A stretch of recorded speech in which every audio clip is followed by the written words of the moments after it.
Hi there, welcome to Fast Track. I'm Thalia Pellegrini. Now, if the new year has turned your attention to booking your next holiday, I wonder if you might have trouble finding a travel companion this year. 2010 is likely to see belt tightening and layoffs continue, so you may find some of your tried and trusted travel companions aren't quite willing to commit to a big, expensive overseas trip at the moment. So how do you feel about travelling alone? Well, according to the online travel company eBookers, in the past year, 1 in 6 people holidayed alone because friends or family couldn't afford to join them. But traditionally, flying solo hasn't always come cheap. So we sent Carmen Roberts to investigate the rise of the so-called Soliday and to find out why it needn't necessarily break the bank. Thanks, Thalia. Well, the weather in London is pretty awful right now, so I'm going to jet off and get myself a bit of sunshine and maybe a bit of adventure too. Oh, this looks good. A 5-star all-inclusive break to Mexico for $1,400. Not bad. Oh, hold on. That's based on 2 people sharing. I'll be going by myself. So it's an additional $500. So that brings the total cost of my trip to almost $2,000. Ouch. Well, I'm still going to get stung if I book flights and hotels separately. But I'm determined to go on a solo holiday, or Soliday. So I'm going to wear the cost of that dreaded single-person supplement.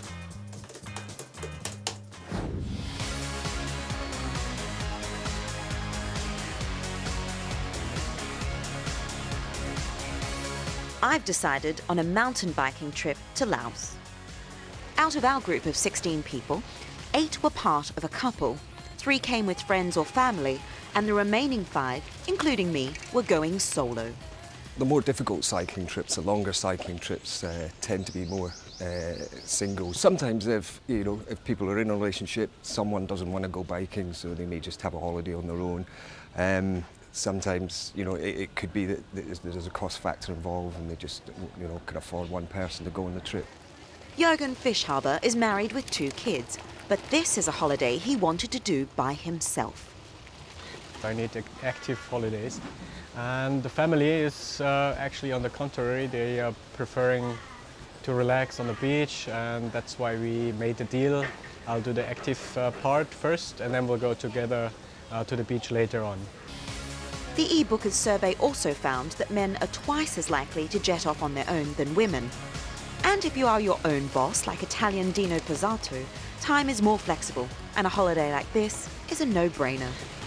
Most of my traveling friends, I have a good group of them, they don't like this kind of sporty activity, so I decided to come by myself because of that.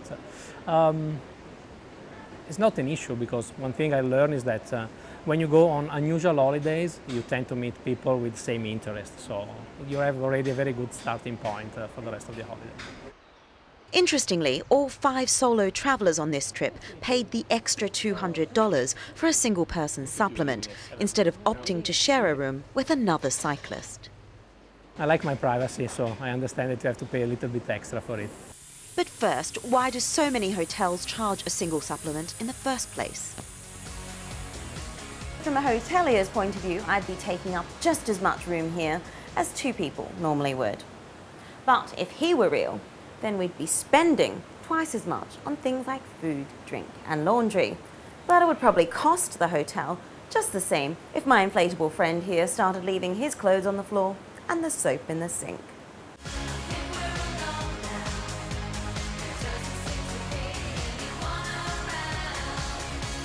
But travelling as a single needn't blow the budget. There are lots of websites and tour operators catering specifically to the singles market. Both Friendship Travel and Just You promise no single supplements. Solotravel.org claims to be a one-stop shop for people travelling alone, while Boldly Go Solo is a blog by Washington, D.C.-based travel writer Ellen Perlman, whose mission is to inspire travelling on your own, as well as tips and hints on how to do it economically. There are a lot of ways to avoid the single supplement. For one, there are places that don't even have it. There's a place called Body Holiday at La Sport on St. Lucia in the Caribbean. They literally built an entire wing of 29 rooms just for solo travelers, and there's no single supplement. The upside to the recent economic downturn is that many hotels are clambering for clientele, which translates to more bargaining power for the solo holiday maker. There are better deals in general compared to 2008. There are also better deals for single travelers. If you want to stay in Europe and as a single person want to go to Istanbul in March, you pay about $330 for a 3-night weekend trip. These are fantastic deals. Part of it is because of the recession, Booker's.com is getting these deals from the hoteliers. The other part is that single travelers can stay in a small room or one bedroom that gives them flexibility on the price. If you're not travelling as part of a group or organised tour, there are still some hints left up the singles sleeve. You can get a better deal if you push it a little bit more. Go off season, go last minute. The travel company would rather have somebody than nobody, even if it's not 2 people in a room. Again, my blog, I will put it out there when there's a deal. Be a member of a loyalty program. Be a member of a hotel or an airline program.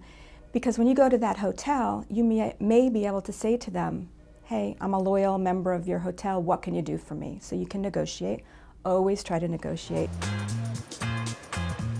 So even if this topsy-turvy economy has forced friends and family to stay at home, Soliday makers have found a way to plan and book a bargain break, even if it means going alone. Well, if I do have to pay a single person supplement, at least I can take consolation in the fact that I've got my own privacy, I can watch what I like on TV, and I won't have to put up with my roommate snoring.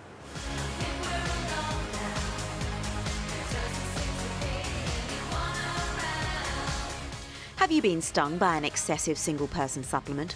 Or do you have some more handy hints on how to avoid it? Email us at fasttracktravel@bbc.co.uk.